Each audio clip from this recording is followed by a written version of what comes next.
Our experts are going to give an overview of the Iran nuclear deal, larger regional context, and specifically growing power struggles between Iran and Saudi Arabia. So let me introduce tonight's speakers.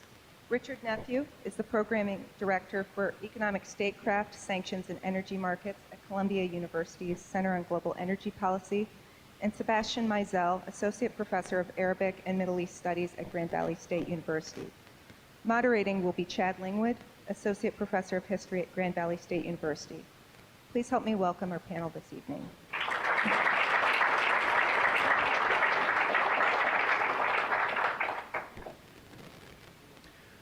Well, thank you for joining us this evening, and I'll be moderating this discussion, but what we'll start off with is some opening remarks by each of our experts. And so if I could go ahead and please hand your attention over to Richard Nephew. Thank you, and thank you very much for coming here today. I'm going to stand up because I'll feel a little weird just talking at you from that seat. I really appreciate the opportunity to talk with you. I come to you with a bias, and I was grateful to see a number of folks who thought the Iran deal was a pretty good one because I helped to negotiate it, and I tend to agree with you. I have to say that's a bias because while I did help negotiate it and think it's a good one, I appreciate those who don't think it's a good one or are still unsure because it was a really big step, and it remains a really big step. It has the potential, I think, to change on a fundamental level U.S. relationship with one of the most significant countries in the Middle East and potentially one of the most significant countries in the world. It also has the potential to be an egregious error. But I don't think, and this is important, that that error will come from the four corners of the text. I think the error will come from how the U.S. and Iran relate to one another now that the deal is in place, and what kind of foundation it creates for dealing with broader security challenges in the Middle East. Okay? I want to talk about that a little bit. But let's talk a little bit about what the deal is. The first matter is this deal is not a strategic changing deal, an earthquake or seismic event deal for the Middle East, for the United States, or for Iran. You should think about it as a tactical arrangement between Iran, the United States, and our partners to deal with two specific problems. The first is the threat that Iran was going to acquire nuclear weapons and be able to use them either directly or indirectly to force our hand in the hands of our partners in the Middle East. Iran was about 2 to 3 months away from having enough material for one nuclear weapon when the deal stopped them. It is possible that had we not gotten the deal that we did, and had it not entered into implementation, basically around this time last year, that Iran would be under 2 months away from having enough nuclear material for use in a weapon. And under 2 months away basically means we wouldn't know before they had been able to produce that enough material and divert it to a secret clandestine location and then weaponize it. From that perspective, we were potentially in a zone in which Iran would be a latent, if not yet physical, nuclear weapons state, with all the complications that would come along with that.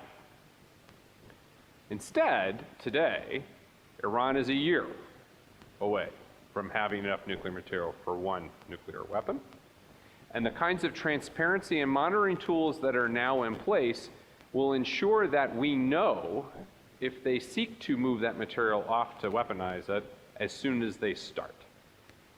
So we won't just simply wake up one day and Iran will announce we have nuclear bombs. Instead, we would see a very clear trail of Iran acquiring, diverting, moving off to a secret location, or insisting loudly it has the right to produce whatever it wants in full view of the international community. And that's significant. From somebody who spent a lot of time watching the Iranian nuclear program, frankly, that's the most earth-shattering, earth-changing event associated with the nuclear deal. Because for so long, we were dealing with tremendous uncertainty as to what would happen inside of Iran if they decided to break out. Now, in exchange, we had to deal with the other big tactical problem, which is the fact that U.S. sanctions were crushing the Iranian economy. Crushing, but had not yet crushed. And that's an important distinction, because I think a lot of folks have interpreted what happened was the United States was this close to toppling the regime, knocking them over and then solving the problem when we decided to back away. I don't think that's true. I think that to assume that is to believe that the economic pressure we're putting on Iran was going to fundamentally change the relationship that people in the government had with their population and their ability to exert force, for instance, to put down any attempts at instability. And I don't think that's true. But what sanctions pressure was doing was creating some internal tensions within the system.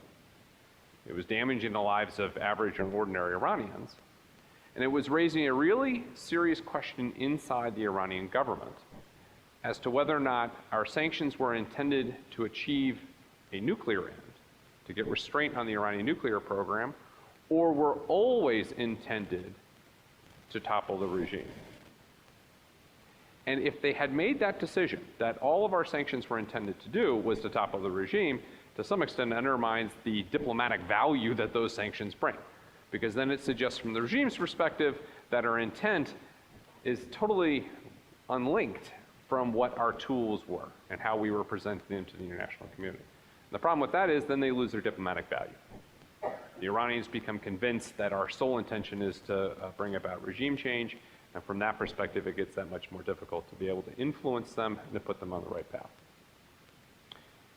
The deal as it stands restrains Iran's nuclear program for 10 to 15 years and imposes strict monitoring on it for about 20 to 25 years, with different elements fading away over time. The sanctions relief that we've offered is basically already in place. And all it does is cover international business with Iran. It did not change the U.S. embargo on Iran. It did not change our imposition of pressure on foreign banks to support Iranian terrorism. If they do that, they can still be cut off from the U.S. financial system, as can any Iranian banks that involve themselves in that. And in fact, we're starting to see that right now. Our sanctions still have a long reach inside of Iran, as the Iranian economy has stalled even after the deal went into force. The real question as we kind of look forward, as I said, is not what this deal achieves. It restrains Iran's nuclear program, subjects it to monitoring in exchange for limited sanctions relief. It's what we can do with it going forward. And it's whether or not it is the stepping stone to a broader and different relationship between the United States and Iran and countries in the region with Iran.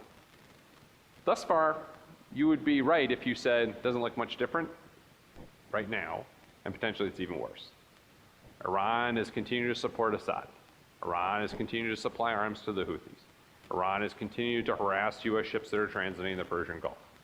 To some extent, all that was expected. It was certainly expected by me. And I have written and published articles saying Iran is going to feel a need to push back on the United States, to push back on our partners after doing the deal, if for no other reason than to appease the hardliners inside the country who are convinced that the Iranian government under Rouhani gave up far too much and conceded far too much to the Americans in particular. They are going to act out in this fashion. And we in the United States have got a responsibility, I view, in any way, to push back on them when they do that. So we should be interdicting arms supplies going to the Houthis. We should continue trying to deal with Iran's support for Assad. We should continue to stand up for ourselves and freedom of navigation through the Persian Gulf. It doesn't, in my view, invalidate the nuclear deal that things outside of the nuclear arena are continuing to go apace. To me, that says this is still Iran. What we do going forward, though, is going to be the most important thing, because it's a question of whether or not we can use the arrangement we've now got dealing with one limited set of issues to find new ways of accommodating one another in other areas. Whether or not we can find a way to take the sanctions pressure we still have on Iranian banks for supporting terrorism and turn that into Iranian commitments not to support terrorism in the future. Unless you think that that's impossible, we've done in the past. We've been able to work with other countries when relieving sanctions in exchange for them stopping other egregious kinds of behavior. We've done it in Myanmar. We've done it in Cuba. And we are continuing to look for ways in which we can do it with regard to Russia and Ukraine, in which we can do it with North Korea. This is, after all, the purpose of sanctions. We've also done a lot of work now to cooperate with states in the region to present a united front to the Iranians and to give them some assurance that they will not be left behind. In my view, there's more to be done there too. Frankly, I don't think that anything President Obama could do would help because of the skepticism that he's treated with in the region now at this point. We'll see what the next president is able to do and how they're able to work with folks in the region to build up their confidence. In my view, there is an opportunity now to see whether or not a new relationship can be built. And if it can, it's going to be on the basis of changes inside of Iran. And that's the last set of points I want to leave you with. I think we in the United States tend to think of Iran as a monolith. Ayatollahs who all chant death to America. But I think if you go back and you look at the history of Iran, and you look at the history of the Iranian Revolution, you can see that in the 1970s, it was a revolution against the Shah and his system. It took on, towards the end, anti-Americanism. But that was more as a function of the concerns that the Iranian population had about things like the Shah being able to come to the United States to get cancer treatment, and a sense that the United States was aligned against the people of Iran in favor of a despot that had just simply been toppled. If you look at the Iranian Revolution, you can see that it wasn't even predominantly Islamic in character, although it certainly now is seen as that. You had left-leaning ideologues, you had people who wanted to establish Western-style democracy, people who wanted to establish a Eastern-style communism. You saw folks that wanted to go back to the old ways and conservative lifestyle. You saw people who wanted to establish a Shiite theocracy. And so we saw that there were a lot of different factions that were all vying for control and vying for power in the early years after the revolution. Now the Islamicists won, but those currents remain inside of Iran. There are as many folks inside of Iran who want to have change in their system as there were in the 1970s. And the key question now is whether or not the Iranian system will adapt to bring those people in and give them greater voice, or will double down on its present path. It's possible that either will happen. I tend to believe that the Iranian system is going to adapt simply because of demography. The Iranian population is increasingly young. That's partly a function of the Iran-Iraq War. And the Iranian population is increasingly sophisticated and educated and really upset with their lack of opportunity that the current system has given it. And importantly, the current economy has given it. And so what do we see when we look at Iran? We see a population that is actually largely pro-American. Not pro-American government, but pro-American.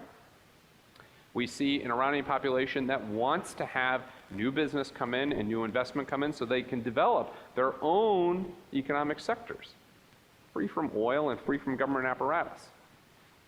And to me, the fundamental question that we've gotten looking at this population is whether or not we continue to isolate it, which is frankly doing the work of the hardliners for them, or whether or not we find new opportunities and new ways to engage it. I think that's going to require a lot of hard work, a lot of hard thinking, a lot of hard decisions on behalf of the United States. But I think it's possible. And I think that with some patience, I think with some understanding, with a combination of engagement and isolation of certain bad acts and bad behaviors that are continuing, we've got the opportunity to build on the nuclear deal to take it forward into the future. I think I'll stop there. Thank you, Mr. Nephew. I now direct your attention to Dr. Maisel. Trying to see if the tool works or not. Thank you very much for having me, and thank you, Richard. This is a good introduction. Many of the remarks, the way you describe Iranian people, we could also apply for Saudi Arabian people. They have similar ambitions and similar dreams, and the population is young and sophisticated. But it's fascinating to note the kind of contradiction between the two countries. And so I was asked today to add my view on Iran, add my eye on Iran, but from a Saudi Arabian perspective. And I do that not from a political point of view, since I'm an anthropologist and I travel a lot through the country. I talk to the young people, to communities in Saudi Arabia, and I try to get information from my interlocutors, from my colleagues and friends, and learn about their view about Iran. And it is filled with stereotypes and misconceptions in the same way we have misconceptions about Saudi Arabia and Iran. But I figured there were some major themes that reoccurred in the conversations, in the publications, also in the statements of the government that they make that are publicly available when the way Saudi Arabia views Iran.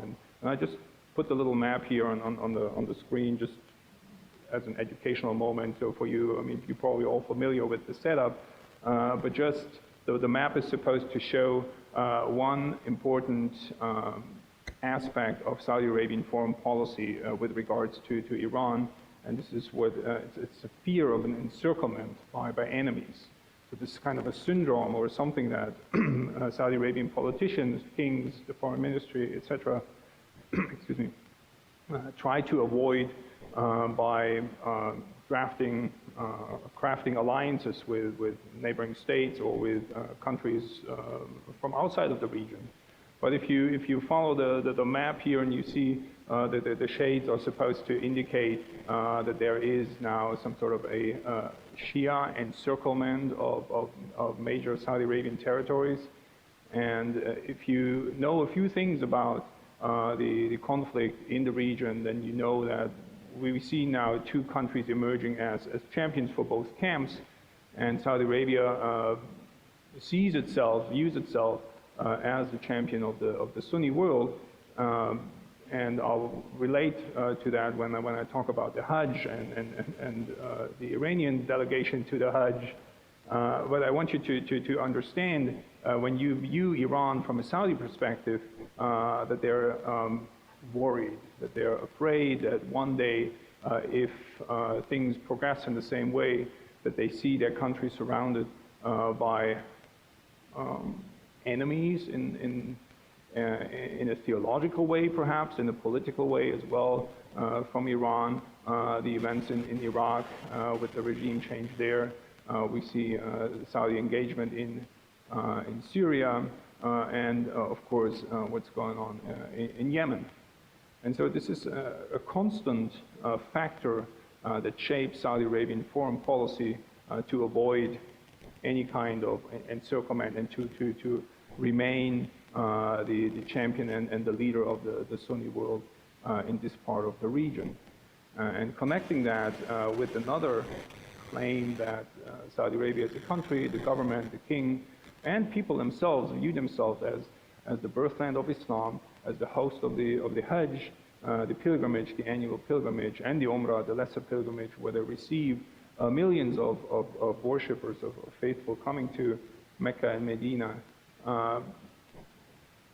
There is this need to preserve the status, the position that the Saudi government and the king as the custodian of the two holy places, that's the title that he refers to be called by, that he can do that free from interference of other political forces, of other sectarian forces. And we know when we look at the history of the the Hajj relationship between the two countries, we know that there have been disturbances, there have been riots, there have been death, there have been demonstrations. So from a Saudi perspective, they view the government in Iran as an instigator of these political demonstrations that somehow defy the sanctuary of the holy place, and they try to avoid any kind of political demonstrations during that time with different kind of success. Sometimes it works, sometimes less, and this is always reflected then in the number of Iranian pilgrims being allowed to perform the Hajj or not. And currently, after another important decision by the Saudi Arabian government with regards to Iran, and I'm referring to the execution of a very famous Saudi Shia cleric, the relationship between the two countries again soured, and it was actually, I think it was declared the Iranian government said you're not supposed to go to perform the Hajj this year. The Saudis will not say that, but it was somehow believed that Iranian pilgrims were not supposed to go on Hajj this year. And so this brings me to this third aspect of major themes besides the encirclement, besides the Hajj, is the well-established fact that Saudi Arabia is not a monolithic country. Saudi Arabia, although it's perceived in the media and by many as being a Wahhabi-style country, but for anyone who goes there, who studies, who travels, who interacts with Saudis, realizes real quickly that the country also portrays a huge amount of religious diversity, of ethnic diversity.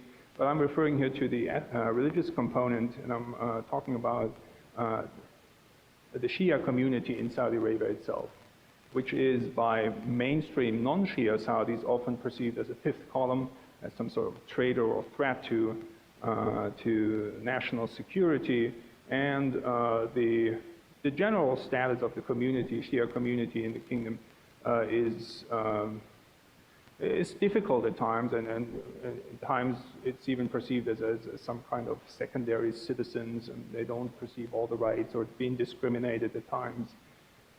And again, this is all being explained to the public or to the larger Muslim community that Iran is doing some major clandestine operations, anti-government operations, and that it's perceived that the Saudi Shias will actually support them. We do have some historical events, again, that help us to support these facts. I mean, we know the Khobar bombings in the 96, I think that was, and some other events where the Saudi government actually pinned them down on Iranian Secret Service intelligence work. But what somehow is lost in this kind of bilateral or bipolar rhetoric between the two countries is that the majority of the Saudi Shias do actually follow a very different religious interpretation than the ones in Iran. So this kind of perceived connection, close connection between the Iranian Shias and the Saudi Arabian Shias does not translate to their religious interpretation. So they follow what we call a marja, a source, a religious authority that sits in Iraq and doesn't sit in Iran. And so if you study Shia religious behavior, ritual, dogma, you will realize that there's a lot of support for your religious authority, that you have to follow their advice and their teachings and accept their teachings. And so we hear actually that the Saudi Shia is much closer to the Iraqi interpretation of Shiism versus the Iranian doctrine of the Wilayat Faqih, and that was introduced by Khomeini. So we've seen three major areas from a Saudi perspective which make Iran a threat. And looking at the map, we also realize that the two countries fight several proxy wars right now. And I want to leave you with this, and then I'm looking forward to your question. And I want to see if there's a particular area that interests you where we might find some common grounds here, and we can throw our expertise or our knowledge of the two different sides in that conflict, and then answer some of your questions. Thank you.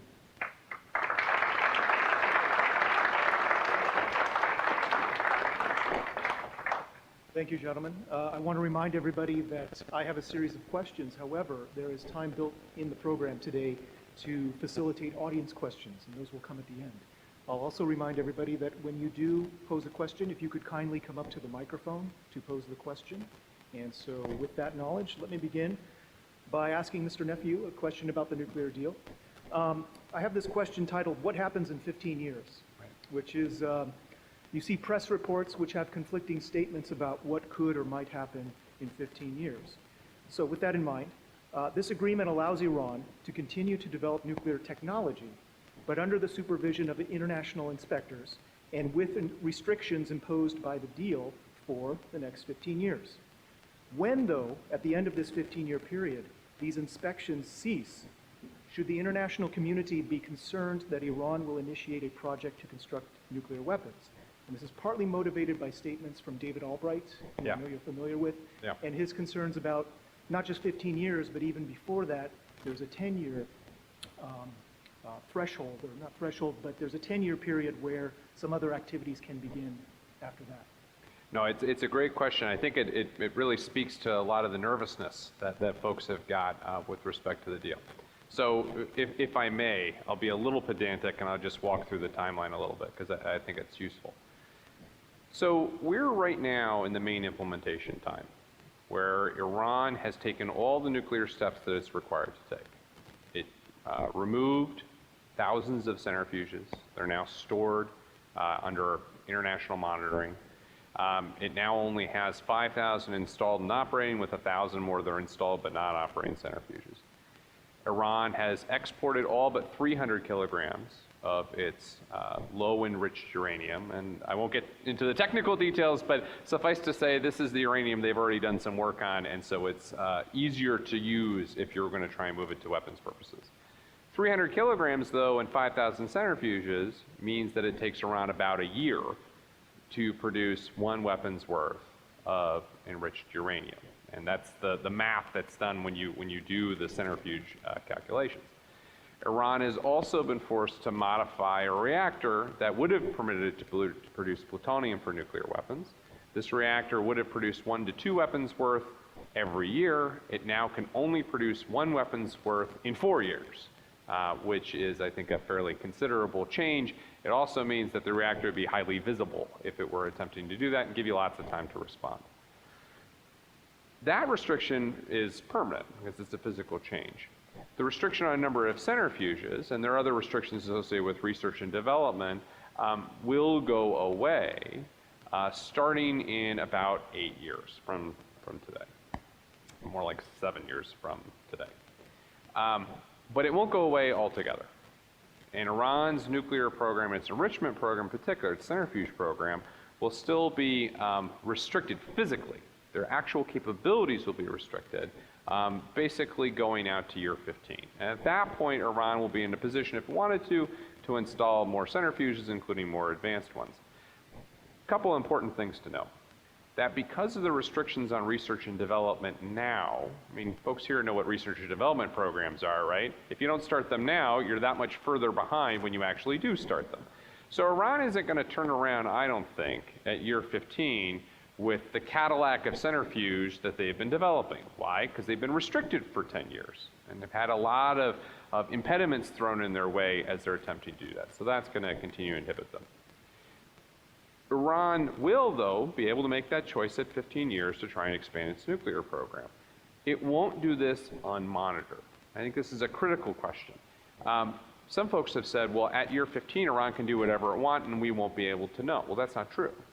There are enhanced transparency and verification steps Iran's agreed to implement for 20 to 25 years after start. So from 19 now to 24 years from now. Even after those go away, Iran's nuclear program will still be subject to international inspectors. We will still have people going into the plants, monitoring what they're doing, being able to verify that they're not producing weapons usable material at those locations. And if Iran were detected being able to do that and moving in that direction, we would have time to respond. It just would be less than the time that we've got to respond right now.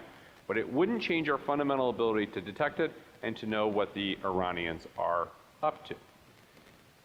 Also importantly, Iran has made commitments in the deal in perpetuity, not to pursue nuclear weapons, and not to pursue some of the technologies that are uniquely suited for nuclear weapons production.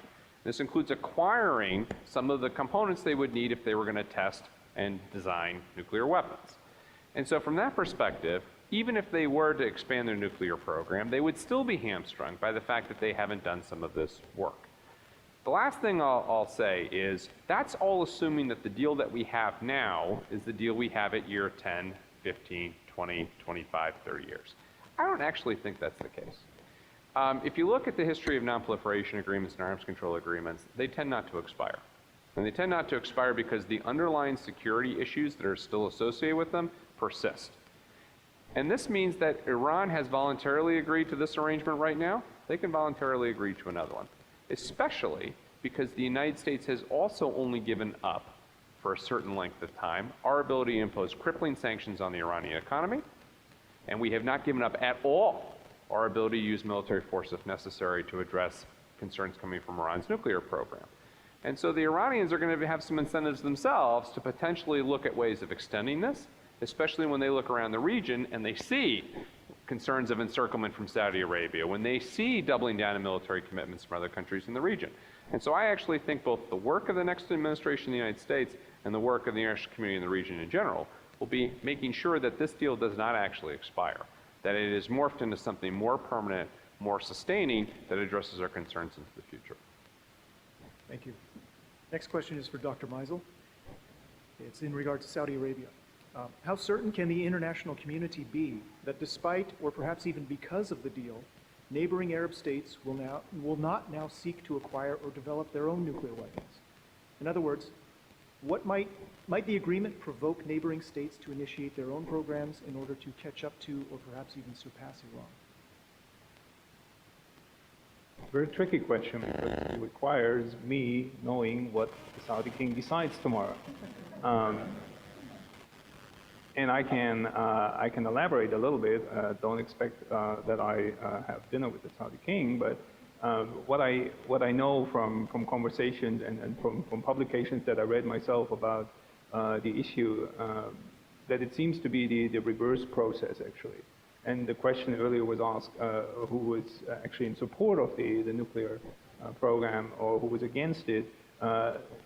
To me, it is not clear, or it's not obvious that Saudi Arabia is really against it, because they benefited from it as well. Because it was prior to the signing of the agreement, when we heard of talks that other neighboring countries, Egypt, the Emirates, and Saudi Arabia, were actually contemplating the idea of getting into nuclear energy, and in the long run, who knows, maybe into some research for nuclear arms as well. But as far as I know, and this is my view, my personal view on studying the foreign policy of Saudi Arabia, is that they're actually, this is a relief for Saudi Arabia, especially in these very hard economic times, that they do not have to engage in a nuclear arms race. The next question is for Mr. Nephew. Faith in the IAEA. Do you think the skepticism some have toward the IAEA and its ability to effectively monitor Iran's compliance with the agreement is valid, or is it unfounded? In other words, could Iran build clandestine facilities or carry out and thus violate the terms of the agreement? And this question is partly motivated by press reports about so-called secret sections of the agreement which supposedly allow Iran to retain hot cells and other technologies. Yeah. No, I think it's a great question, and you know, ultimately, I think though it ignores the fact that there isn't uniform or just sole trust in the IAEA. You know, the International Atomic Energy Agency exists to monitor foreign nuclear programs. That's a huge part of their job, and it's an agency that we started in 1953 with the Eisenhower Atoms for Peace speech. It's an agency we've spent a lot of money supporting, put a lot of good people there, but importantly put a lot of technology and guidance and advice there. And I think they've done a very good job of monitoring existing nuclear programs. Where they have failed in the past, they failed because of absence of mandate. So if you look at Iraq in the 1980s, Iraq was able to develop a pretty sophisticated nuclear weapons program. And that's because the IAEA did not have the authority to say, we'd like to look in this building over here. That's not present in the nuclear deal that we have with Iran. The IAEA has that right. And it has that right from two places. First is the deal itself. And the second is a tool called the Additional Protocol, which was developed after Iraq in the 1980s and intended to fix that problem. And Iran's agreed to implement that as well. And so from that perspective, the IAEA's authority to ask what's in that building and go and inspect is now protected. It's something they can do. The other times that we've seen the IAEA have difficulty is when it's not supported by other member states who have got intelligence about foreign nuclear ambitions. In the case of this is Syria and the construction of the Al-Kabar reactor. The Syrians were building a reactor with North Korean assistance. It was destroyed by Israel before it was able to come online.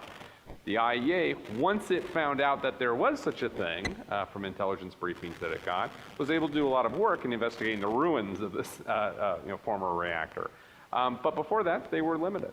Again, in the case of the Iran deal, the intelligence cooperation between member states and the IAEA and Iran is pretty good. A lot of information has been passed, and the IAEA has been able to do good work on the basis of that. So I think as long as that is still the prevailing concept, that intelligence information will be shared with the IAEA, that will have the authority to demand to go to certain facilities if it asks to go, and that countries will back it up and will threaten to cancel the deal if Iran isn't willing to implement its part of it. I think that gives me pretty high confidence, not just in the IAEA as an institution, which I still have, but also in the efficacy of the IAEA, because it'll have the international community's backing. And I think that's the critical leverage here. And if I could please ask one more question of you. This question is titled Iranian Political Power Structure. Is it accurate to state the deal that was made between the P5+1, excuse me, let me rephrase that. Is it accurate to state that the deal was made between the P5+1 and President Rouhani, and thus not with the Supreme Leader Ayatollah Ali Khamenei? If true, is there a possibility that Khamenei or the Iranian Revolutionary Guard Corps will undermine the deal, given that Khamenei, as Supreme Leader, oversees the military and many of the foreign policy issues? No, it's not true. The Supreme Leader was involved at every step of the negotiation. During the secret channel talks, he was asked for his guidance and he gave it. During the final negotiations, he was asked for his guidance and he gave it. Now, Rouhani took a direct hand in kind of setting the negotiating agenda and ensuring that objectives were met. But the Supreme Leader was part of this process all along, and he put his own stamp on it as it was going through. And he said, I don't trust the Americans. I think the Americans are going to turn around and betray us. But, I'm prepared to let this go because it seems like it meets our interests. And, we've got Rouhani and these others on a short leash. If the deal is going to be broken, then, I, the Supreme Leader, will respond to the Americans. Now, that doesn't mean, and I think it's important to keep this in mind, so that's why it's an important issue, that there aren't people inside of Iran who are prepared to poison the deal because their own economic interests are harmed, because their own vision of Iran's future is harmed. Security services, frankly, like the system as it is. They get rich off it because they get to squeeze off the smuggling that takes place. And they also like the ability to keep the Iranian population where it is and keep it under its thumb. And I think they fear that changes to the system coming from economic openness will undermine all that. They can do all sorts of things to mess with the deal. And we've already seen some of the attacks on and threatening behavior towards U.S. Navy ships in the Gulf. To my mind, that is a very purposeful attempt by some of these folks to try and cause a response from the United States that then allows the deal to fall apart. So there's certainly that possibility. There's also a possibility that the Supreme Leader will decide to turn his face against the deal. If he believes Rouhani is getting too much political power and too much fame and celebrity, I think it's completely within the Supreme Leader's mental capacity to say, all right, time to squish Rouhani. I am the main guy inside of Iran. So what I would say is the political structure in Iran is right now supportive of the deal. Rouhani has got a lot of power in implementing the deal. It's certainly not, though, his sole decision whether or not the deal is maintained. I think this is why you hear him saying an awful lot about keeping the Americans accountable, ensuring we get our economic promises. He's trying to demonstrate that he's a tough guy, too, and that he has got Iran's interests in mind here. But I think the Iranian system is largely bought into this. They're just waiting and seeing if we cheat, just as we are waiting to see if they cheat. Right. Well, I'm looking at the time here, and the time is now for audience questions. So if there is somebody who would like to ask a question, I see several of you. I guess the procedure was that questioners would come up to the podium.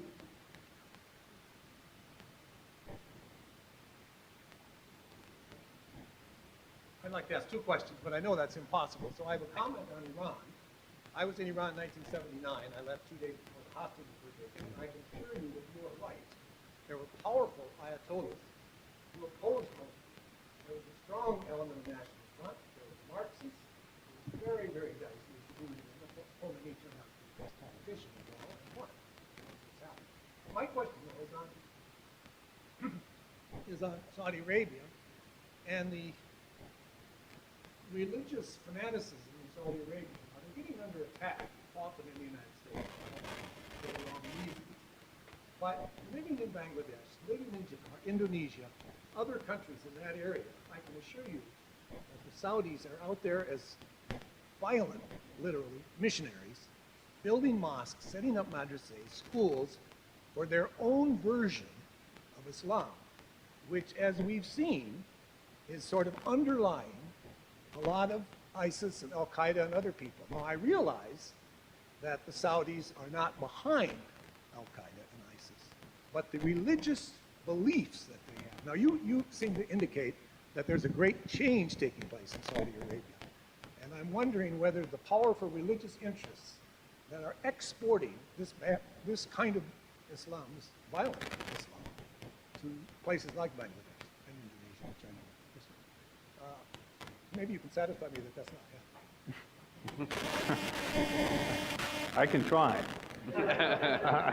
And very good observations, and thanks for your question. And it widens the scope of our debate, of the conflict, when we look at trends in Islam, that the Islam of 2016 or of the 21st century or the 14th century, or however you want to call it, is no longer the Islam of the previous century. So things have changed, certainly.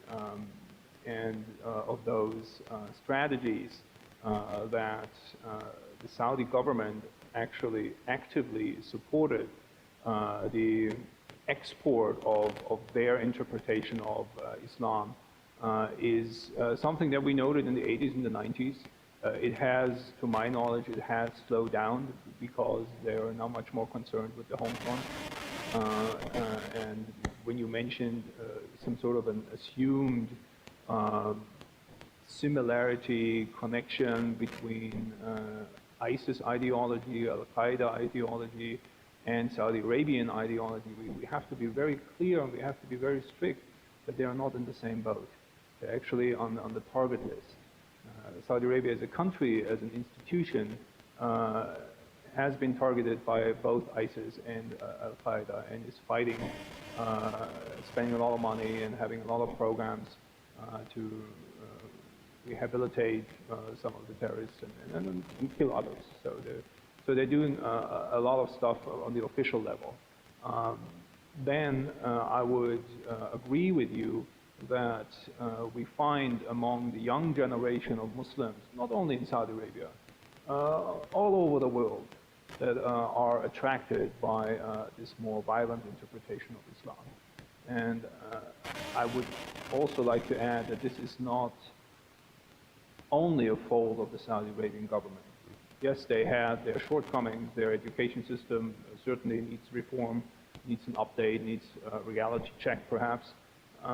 But what we've seen, let's say, if you look at the foreign fighters who joined the organization, who joined ISIS, there are some from Saudi Arabia, but they come from many other places. So I would not like to pin that down on the citizenship or on a certain passport. Plus the fact, the way I explained, that the Saudi government is actually actively fighting these kind of radical interpretations because they learn they will harm themselves. And so they started to crack down on some of the radical preachers in their own country.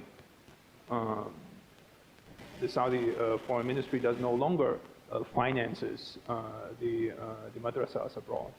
So there are certain steps in place how the institution, the state, and the foreign policy of that country actually tries to limit the influence of the radicals and to initiate some reforms to rectify that. Is it enough? Is it successful? That's a very different question, but at least they do something. Thank you. Another question, please. Yes, I'd like to know why was it necessary to give the world's largest state sponsor of terrorism, Iran, billions of dollars, and why release of American hostages weren't part of the deal?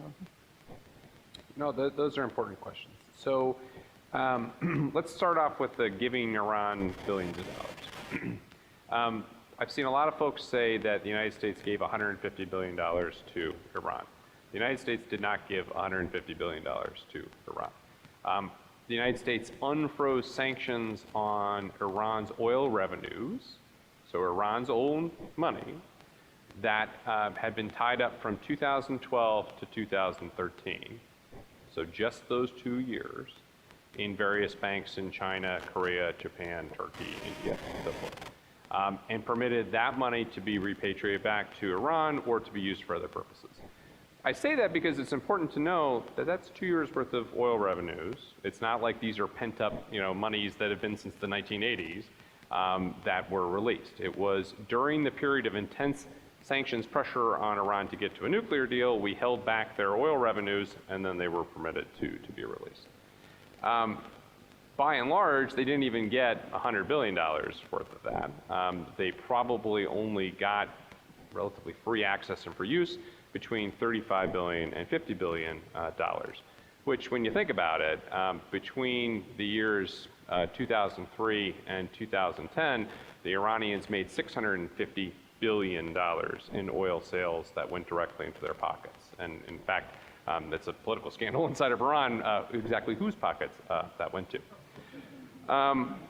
This takes me to an issue, though, of the immediate $1.7 billion that you may have been referencing that was released to Iran in 2016. That is U.S. taxpayer dollars. Let's break this down a little bit. 400 million of that was the United States paying Iran back for contracts that were canceled during the revolution for military equipment. It's important to note that this is part of the Algiers Accords process that the United States negotiated with Iran under President Carter and began to implement under President Reagan. Okay, and so this $400 million was paying Iran back for contracts that had been terminated as a result of that, but that in the Algiers Accords, we had agreed to pay back. And if you go and look at the Algiers Accords, there's a website. It's based out of The Hague. I don't remember what it was. It breaks down basically what the payments have been. And billions of dollars from Iran have come to the United States as a result of this, and billions of dollars have gone to Iran as a result of this, and as a result of this clearing up these contracts that were terminated. $1.3 billion of this 1.7 was basically interest payments on money that had been withheld from Iran from 1979 forward. And as the president said, Iran was basically holding out for a $10 billion settlement. Getting it for 1.7 actually ended up saving the taxpayers a considerable amount of money because it was a settlement that was reached. Look, the ultimate answer to your question on that point is, why did we agree to send the money back? Because in 1980, as a result of the Algiers Accords, we agreed to. And that's a commitment that was maintained by Ronald Reagan, by George H.W. Bush, by Bill Clinton, by George W. Bush, and then by Barack Obama. And it was part and parcel of implementation of the deal that actually got the hostages out for the first place in 1981. I think you asked a question about why weren't the hostages part of the deal. And I'll be very blunt. The hostages weren't part of the deal because we did not want to be in a negotiation of centrifuges for people. I think the Iranians would have been thrilled had we put American citizens on the table with respect to the nuclear program and sanctions relief. They would have delighted in that because they know that our desire to get our people back, whoever they are, is much stronger than we potentially would be able to leverage this centrifuge or that. We separated them out because the United States citizens are not pawns. And this was a position that was maintained by the president on down. And it's part of the reason why instead, U.S. citizens were released in exchange for prisoners that Iran believed were unjustly held being released in turn. Now, I can sense that you disagree with that. My question back to you would be, would you prefer that those folks still be in prison? Because the response of just say that they have to go doesn't work. Because we've been saying that for years, and those poor folks were still in prison. And at the end of the day, my view as a former State Department officer is we got to get our citizens home. And it's not worth anything, but it certainly is worth something. And in this case, it wasn't trading them for centrifuges. It wasn't trading them for billions. It was trading them for other Iranian people who were arrested and in U.S. prisons. Thank you. Next question, please. I was a great supporter of the agreement when I was in Iran back in the spring before you did it, and I'm a great enthusiast for it today as you talk about it. But what still concerns me, as we know, the Israelis lied to us in the 50s about saying they didn't have the atom bomb, and it turned out, even though they let us come in and inspect, we never caught them. Now, I can move to the right for those people who have no use for the agreement. I really, your whole program seems to rely a lot on trust. If we ask you to open up the doors, you'll open the doors for us to look at. Can you assure me more that we do have a good transparency today, because we had a very good friend in Israel that lied to us? Yeah, I mean, now these people don't love us. Yeah. And I really would feel better if I knew that your confidence is based on good science that makes us believe it's going to work. I think I can help you. So the inspection in Israel that you referred to is a good case in point of how not to do inspections of nuclear facilities. Basically, in this case, we had some Atomic Energy Commission. It was still the Atomic Energy Commission. It wasn't the Department of Energy at the time. They were in Israel. They said, we'd like to look in your reactor. They were given a bit of a dog and pony show, and then they were moved quickly out of the country. And the response from the U.S. government at the time, and this was bipartisan, by the way, this moved in both the Johnson administration as well as the Nixon administration, was good enough, right? That is absolutely not what we are doing in the case of Iran. Now, look, I have to get one important thing out of the way first. Can Iran deny access to the IAEA? Yes. Iran can say you can't go to this certain place. They're a sovereign nation, and I would just have to ask, the IAEA's got an army? They're going to be able to force their way into a building? They're going to get guns into Iran and force their way in? Of course not. And so the question is not whether or not Iran can deny, but what are their consequences for that denial? And in the nuclear deal, it makes very clear that if Iran denies access to the IAEA within 60 days, a resolution is tabled at the UN Security Council that will determine whether or not sanctions relief stays. Not whether it is going to be extended, stays. And the United States gets the ability to veto that resolution, kill it, and immediately reimpose the sanctions that we had previously suspended. And that's a big deal. We also retain the right, as I said before, of using military force if we feel that the purpose of the deal is not being implemented. Now, you asked about science, though, and I do want to take 2 quick seconds to talk about science. We have identified all the aspects of a nuclear weapons program that we understand may exist inside of Iran. It is possible there is something that we don't know about. I find that highly unlikely at this point. We've been subjecting that country to intense intelligence pressures, and say what you will about the U.S. intelligence community, we have spotted each one of Iran's nuclear facilities that have since come out at least 2 years before they were ever operational. And I think that we've got a pretty good beat on what's going on there too. We have then, though, put monitors and cameras and seals on every step in the process, from uranium in the ground all the way to their ability to produce an actual nuclear warhead using it. And the IAEA has got the ability to check those cameras and check those seals, including some information that they can get online as well about the progress of uranium going through the pipes. So from a science perspective, we're not Keystone Cop in this, right? We've got eyes on the ground that are able to verify the status of that program on a daily basis and to provide us with some pretty high confidence. Is it possible there is a completely clandestine, completely separate Iranian nuclear weapons program?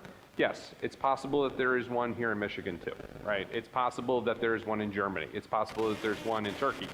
We can't operate on that basis. But based on what we know, we've got pretty high confidence that we know what's in there, of any significance, and we've got the ability to detect any cheating. Okay, we have time for 2 more questions, and then that will be it. So the next question, please. Perhaps the first or the only Middle Eastern questions. I'm the only one from Middle East who asked question today. I will save my discussion with my best friend Sebastian Maisel, but I want to start with a quick question about part of the Saudi-Iranian conflict is what happened in Hajj in 2015, when 400 Iranis being killed, and the Iranis question what's happened there. This significant part I would like to hear from Dr. Maisel. From Mr. Nephew, I want to bring my expertise from sociological perspective about what happened in Iran and build a question for you. The Russian identity in Iran is much stronger than Shia Islamic identity. So Iranian people united based on their Russian identity. That's what happened during Iraq-Iran war, and you can see what Iranian who support Khalq in French when they were all supporting their national team in American-Iranian match in 1990. I think Iranian won 2-1. So, yeah. And this strong identity does not have any problem with being pro-American culture, and you can tell from the background of Iranian negotiation team, most of them are prestigious school alumni from Harvard, University of Chicago, Berkeley, and those schools. So there is no conflict, at least from Iranian mind. So my question here is, how can American government can utilize the Russian identity in terms of addressing Iranian issue for good relationship between America and Iran in the future? Finally, for both of you, I want to ask, what would happen from economic perspective that Iranian people have more money right now, they can make their people happy. On the other hand, my country, Saudi Arabia, has a lot of economic problems and people are not happy there. Do you think the future will be different, that oppressed people have more money while privileged people have less money to enjoy in the near future? Thank you.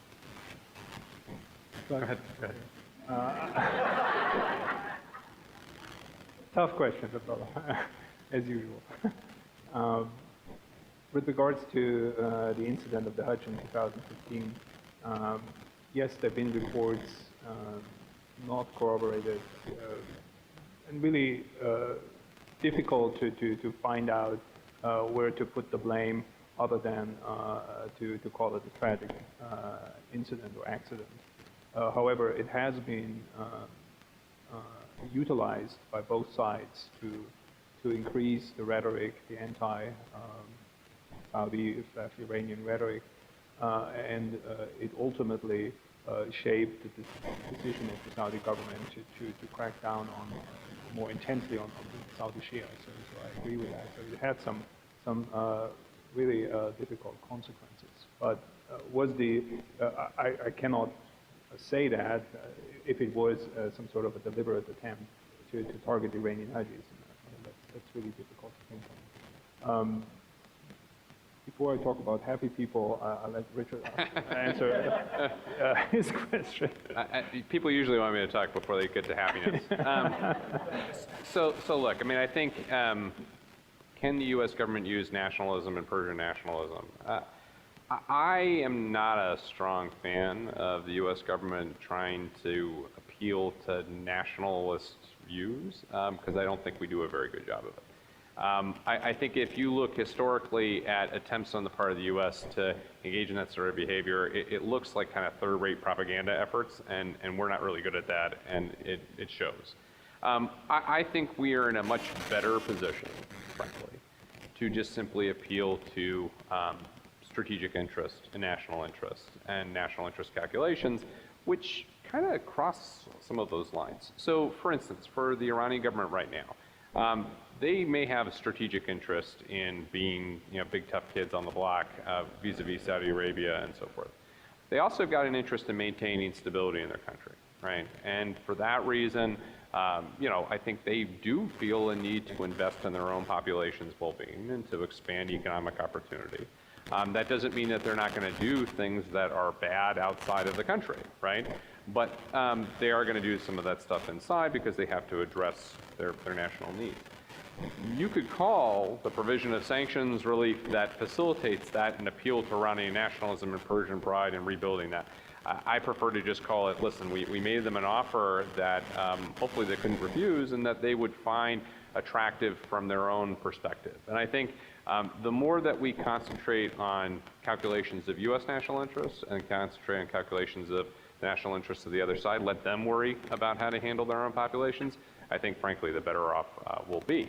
And this, I'll preempt a little bit on the happiness question. I'll leave the rest to you. I mean, I think, look, I am a big believer that you cannot solve complex international problems through any one tool, which means that there is a role still in dealing with Iran in using isolation and pressure. There is still a role in using engagement, right? And being agile and being able to move between those two things, in my mind, is the most sensible way that we can pursue real statecraft here. And just as an example of that, things that you might think are open-ended engagement are actually pressure in the Iranian system. Like, for instance, the establishment of a U.S. interest section peopled by Americans, staffed by Americans inside of Tehran. That sounds like an offer to the Iranians to help normalize them, and it's something that they would really want. Except for every time it's come up, the Iranian government screams and runs the other way, because the last thing they want is Americans operating inside of Tehran in an official capacity, stamping visas for Iranians to leave the country to come to the United States, right? And if you think about the problems that would exist if there was a consular officer, just one person, whose sole job was stamping passports and giving visas, and the lines of Iranians that would go around the block, you can see why the Iranians would look at that as a form of pressure. The same thing, I believe right now the security services look at economic engagement as a form of pressure. They're the way in which we're organizing a revolution through soft power that's aimed at toppling the regime. By giving all of the kids of Iran iPods and giving them access to iTunes, which we did in 2013, helping to expand civil society access, we are contributing to the civil unrest and the revolution that is to come, right? Because they want to be able to help control what goes on inside of that country, and this would be a way in which we would do that. So from that perspective, again, I think that there are things that we can do that use engagement and isolation tools that have both pressure and pressure release. To some degree, imposing sanctions on Iran is the easiest thing to help the hardliners strengthen their hold over the country. And what that says to me is, while we have to look at questions of happiness, while we have to look at questions in which we try and embrace populations, we also have to understand that what we think are positives and what we think are negatives might be the exact opposite. And that requires really concentrating on the country at hand. I'll kick the ball back to you. How do you define happiness of a population? I mean, there are some polls out there, I think it's Finland or Scandinavia, some Scandinavian countries, where they ask the population, are you happy? And they rank the highest. I can't remember any Middle Eastern country on that scale. However, maybe if we call it content versus happiness, and well, in the Emirates now they do have a ministry for happiness that is engaged in making the people apparently happier than they were. But having content citizens is another prime domestic policy of Saudi Arabia. It's a major concern for the government to maintain what we call the social contract, the social pact, because we know it's a country that's a top-down country. Policies, economies, anything is always showered upon the people from the top down. And as long as the stream of revenues and entitlements keeps going, it seems Saudi Arabian people were content. They did not participate to a large extent of the Arab Spring, right? Because they were showered again with gifts, and that was during the time when the oil price was still high. Now we know the economic situation in Saudi Arabia is difficult, is different, and it's going to be much harder to convince the population to tighten the belt and to accept directives from the government without anything in return, or with less in return. And so I think you have a very good point here that in the future we will see more discontent among people in Saudi Arabia, but to which extent are they willing to go with that? Are they willing to start a revolution, start demonstrations, start something demanding more participation? It's difficult. I mean, they also lack some sort of instruments of political engagement with the other side, you know, political parties, and these things are really difficult to pull off.